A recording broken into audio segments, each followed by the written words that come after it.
باپ اور بیٹے اور روح القدس کے نام میں آمین۔ ہمارے لیے آج کی تلاوت زکریا نبی کی کتاب اس کے دوسرے باب کی پہلی 5 آیات، پھر 10ویں اور 11ویں آیت۔ میں نے پھر آنکھ اٹھا کر نظر کی تو کیا دیکھتا ہوں کہ ایک آدمی ہے جو پیمائش کی ڈوری ہاتھ میں لیے ہے۔ میں نے کہا کہ تو کہاں جاتا ہے؟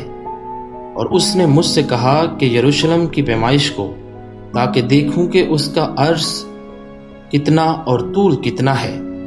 اور دیکھ، جو فرشتہ مجھ میں بات کرتا تھا آگے بڑھا، اور ایک اور فرشتہ اس سے ملنے کو آگے بڑھا اور اس سے کہا کہ دوڑ اور اس نوجوان سے کلام کر کے کہہ دے کہ یروشلم اپنے اندر کے انسانوں اور حیوانوں کی کثرت کے باعث بے فصیل بستیوں کی مانند ہوگا، کیونکہ میں اس کے لیے گرد و پیش آتشی دیوار اور اس کے اندر اس کی شوکت ہوں گا۔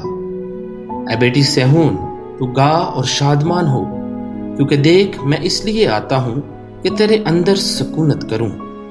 اور اسی روز بہت سی قومیں خداوند سے میل کریں گی، اور وہ اس کی امت ہوں گی، اور وہ تجھ میں بسیں گی، اور تو جان لے گی کہ رب الافواج نے مجھے تیرے پاس بھیجا ہے۔ پاک کلام کے پڑھے اور سنے جانے پر خدا کی برکت ہو۔